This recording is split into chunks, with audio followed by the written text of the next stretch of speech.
The vast expanse of space held its breath as Admiral Elena Torres stood on the bridge of the EFS Prometheus, Earth's flagship dreadnought.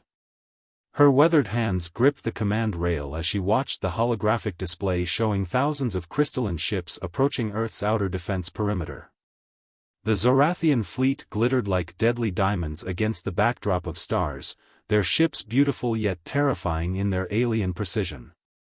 "They're broadcasting again, Admiral," Lieutenant Commander Jackson reported, his dark skin illuminated by the soft blue glow of his console. "Same message as before." Torres nodded, her silver-streaked hair catching the light. "Play it." The artificial voice filled the bridge, its tone carrying an unsettling harmonics that made several crew members wince. "Surrender your world to the Zorathian collective. Your species' isolation has ended. Integration is inevitable. Resistance will only increase the suffering of your transition." The message had been repeating for 3 days, ever since the massive Zorathian fleet had emerged from hyperspace at the edge of the solar system. Earth's first contact with an alien civilization wasn't the peaceful exchange of knowledge humanity had hoped for, it was an invasion. "Status of the civilian evacuation?" Torres asked, keeping her voice steady despite the weight pressing down on her shoulders. "Underground arcologies at 82% capacity, Admiral. Another 6 hours to complete the movement of surface populations," Captain Sarah Chen reported from her tactical station. "The lunar bases are prepared to receive any overflow." Torres allowed herself a small smile. Humanity had learned from its own history of warfare, they'd built their cities deep, prepared for the worst while hoping for the best. The Zorathians, with all their advanced technology, had expected to find an easily cowed species. Instead, they found a civilization that had spent centuries preparing for this very moment. "All defense platforms report ready," Jackson added. "Planetary shield generators are at full power, and the Mars defense fleet is in position to flank on your command." Torres studied the tactical display, watching the elegant dance of the approaching Zorathian ships. Their formation was perfect, too perfect. That was their weakness, an over-reliance on mathematical precision, a failure to understand that sometimes chaos was the best strategy. "Send to all Earth fleet vessels," Torres commanded, her voice carrying the authority of 30 years in space. "Execute Operation Hammer and Anvil. Let's show our visitors that humanity doesn't bow to threats." The response was immediate. Across the solar system, humanity's defenders sprang into action. The massive dreadnoughts of Earth's main fleet began powering up their experimental quantum drives, while smaller attack craft moved into screening positions. On Mars, the reserve fleet prepared to launch its flanking maneuver. "Admiral," Chen called out, "we're detecting energy buildups in the Zorathian fleet. They're preparing to fire." Torres straightened her uniform, a gesture that had become habit over decades of service. "Send one final message to the Zorathian command ship, you came expecting sheep to be herded. You found wolves instead. This is your last chance to retreat." The response came seconds later, a barrage of energy weapons fire that lit up space like artificial stars. But humanity was ready. The planetary shields absorbed the initial assault, while Earth's defense platforms returned fire with technologies the Zorathians had never encountered, weapons born from human ingenuity and the determination to survive. "All ships," Torres commanded, her voice firm and clear, "execute attack pattern Delta 7.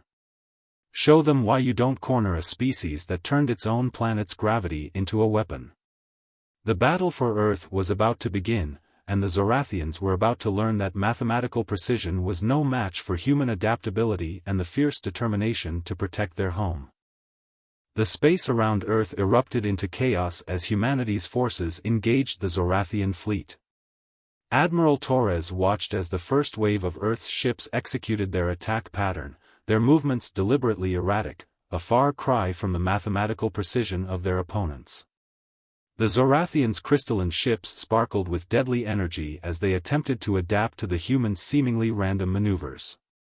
"Graviton projectors at full charge," Captain Chen reported, her fingers dancing across her tactical display. Mars Defense Fleet reports ready for Phase 2. Torres nodded, her eyes fixed on the battle unfolding before her. The Zorathians had expected submission, had prepared for orderly conquest. Instead, they faced an enemy that turned apparent weaknesses into strengths. Humanity's ships were fewer in number but fought with a ferocity that seemed to confound their alien opponents. Multiple Zorathian formations breaking apart, Lieutenant Commander Jackson announced. They're trying to compensate for our irregular attack patterns, but their ships can't maintain their crystalline lattice structure under these conditions. This was what Torres had counted on. The Zorathians' ships were technological marvels, drawing power from the geometric perfection of their formation. But that same perfection made them vulnerable to chaos, and chaos was humanity's specialty. Signal the Mars fleet, Torres commanded. Begin graviton bombardment. Let's see how their perfect formations handle a little local gravity manipulation. The effect was immediate and devastating. The hidden installations on Mars activated, projecting focused gravitational fields that distorted space itself. The Zorathian ships, dependent on their precise geometric arrangements, began to shudder as conflicting gravitational forces pulled at their crystalline structures. Enemy flagship is attempting to coordinate a response, Chen reported, a note of grim satisfaction in her voice. Their secondary formations are losing coherence. Torres allowed herself a tight smile. Launch the disruptor squadrons. Target their command and control nodes. Let's show them what happens when you underestimate human determination.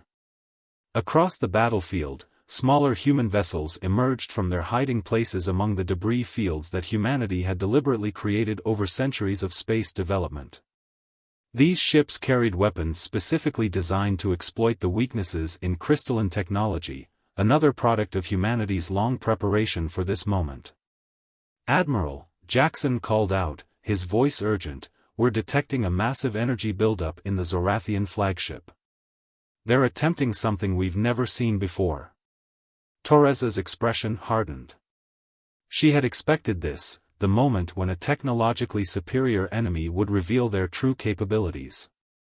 But humanity had prepared for this too, had spent generations developing contingencies for every possible scenario. Signal all ships, she ordered. Execute Protocol Omega. Show them that humanity's greatest strength isn't our weapons, it's our ability to adapt and overcome. As the orders went out, the battle entered its next phase. The Zorathians were about to learn that their perfect formations and advanced technology were no match for human ingenuity and the fierce drive to protect their home. The real test of humanity's preparations was about to begin. The Zorathian flagship's response came in the form of a blindingly bright pulse that rippled through space, its crystalline structure resonating with a frequency that threatened to tear apart the fabric of reality itself. But humanity had anticipated such a move, had prepared for it with characteristic thoroughness. Quantum shields holding at 60%, Captain Chen reported, her voice steady despite the strain showing on her face. The Mars defense fleet is repositioning as planned. Admiral Torres watched as the massive energy wave washed over Earth's defensive lines. Years of studying crystalline technology had taught humanity its fundamental weakness. The very precision that made it powerful also made it predictable. Deploy the resonance countermeasures, she ordered. All ships, execute pattern Sierra 9. The human fleet's response was anything but predictable. Ships moved in seemingly random patterns, each vessel equipped with devices that emitted chaotic quantum frequencies, a cacophony of energy that disrupted the Zorathians' perfectly ordered systems. Their flagship's energy signature is fluctuating, Jackson announced. The crystalline lattice is showing signs of stress fractures. Torres leaned forward, her eyes narrowing as she studied the tactical display. Now we show them why you don't push a species that turned their own star into a weapon. Signal Sol Station, initiate solar pulse sequence. Deep within the solar observatories that humanity had built around their sun, massive arrays of equipment hummed to life. These weren't just scientific instruments, they were weapons designed to harness the raw power of Earth's star itself. Solar pulse charging, Chen reported, her voice tense with anticipation.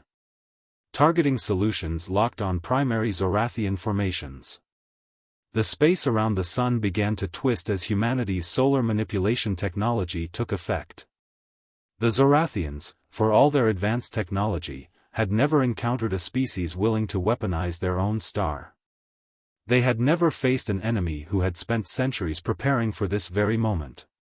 Enemy fleet attempting to regroup, Jackson called out.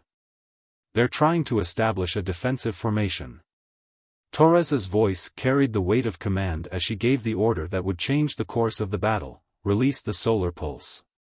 Show them that humanity's greatest weapon isn't our technology, it's our willingness to turn anything into a means of survival. The sun itself seemed to flicker for a moment before releasing a carefully controlled burst of plasma, guided by humanity's solar arrays. The stream of stellar material, precisely directed and magnetically contained, struck the Zorathian fleet like the wrath of an angry god. The effect was devastating. The crystalline ships, their perfect geometric patterns already disrupted by the quantum interference, began to crack and shatter as the solar energy overwhelmed their defenses.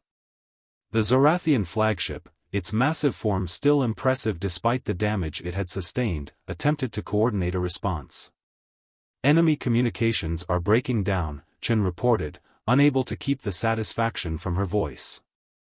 Their command and control structure is collapsing.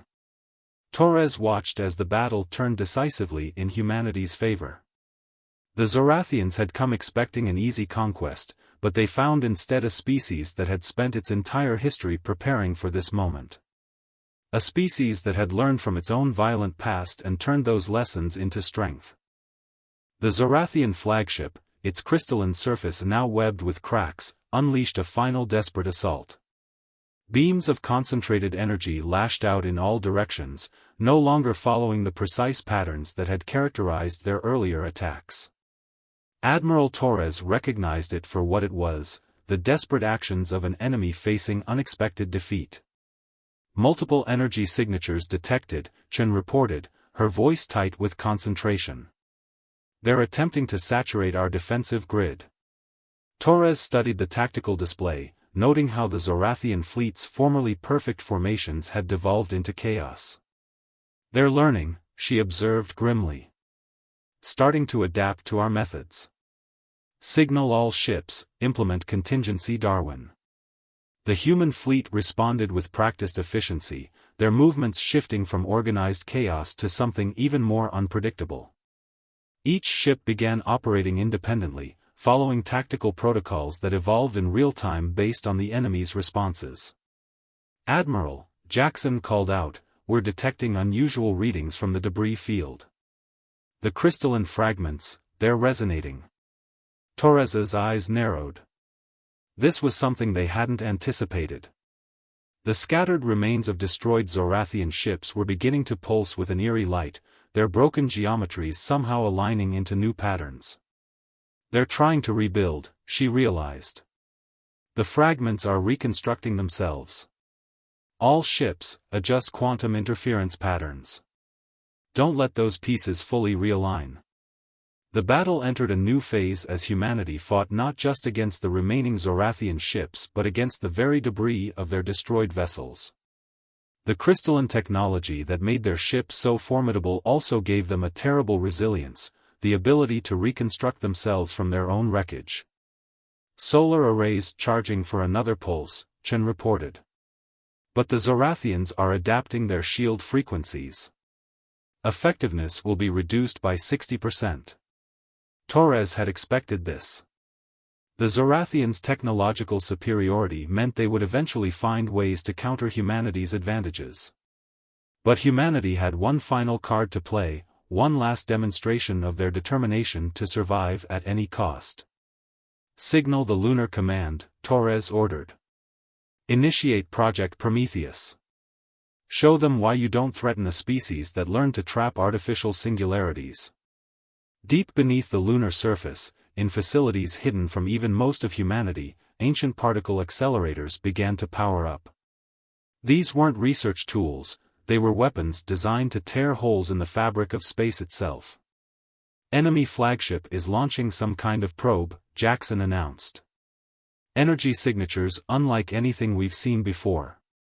Torres watched as the strange device emerged from the damaged Zorathian flagship, its crystalline structure shifting and changing as it moved.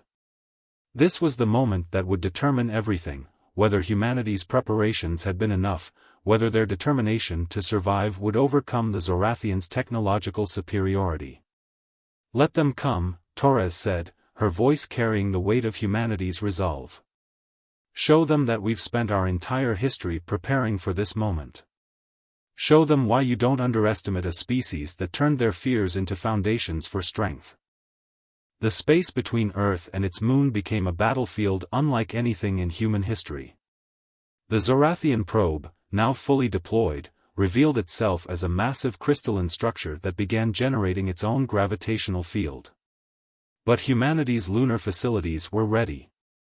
"Artificial singularity generators at full power," Chen reported, her voice steady despite the sweat beading on her forehead.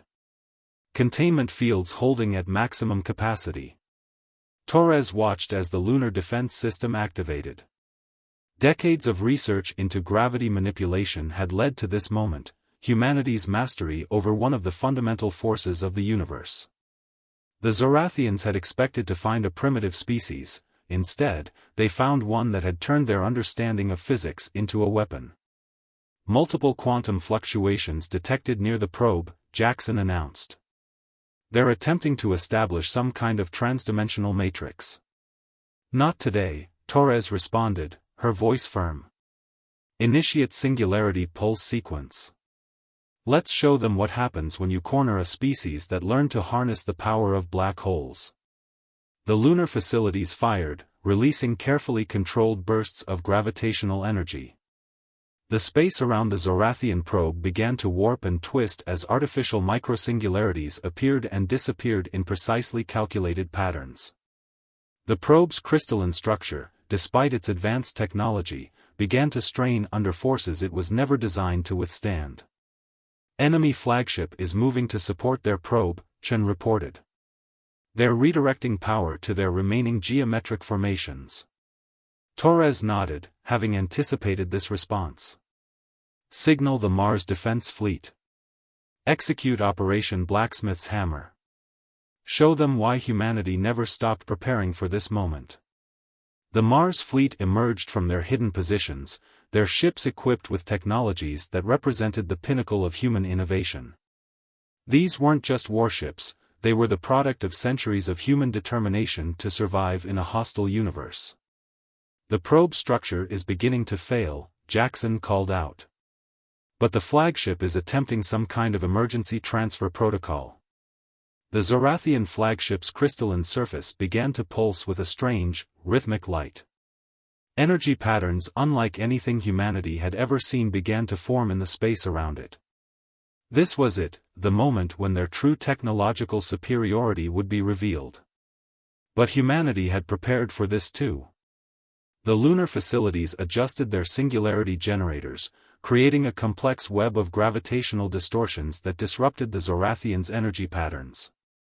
The Mars fleet moved into position, their weapon systems charging with power drawn from the fundamental forces of the universe itself. "All ships," Torres commanded, her voice carrying the weight of humanity's determination, "execute final attack pattern. Show them that humanity's greatest strength isn't our technology, it's our ability to face impossible odds and find a way to overcome them." The battle reached its crescendo as humanity's forces converged on the Zorathian flagship and its failing probe.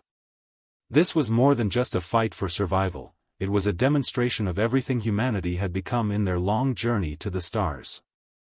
The Zorathians had come expecting to find an easy conquest, but they found instead a species that had turned their isolation into strength, their fears into preparation, and their determination into power.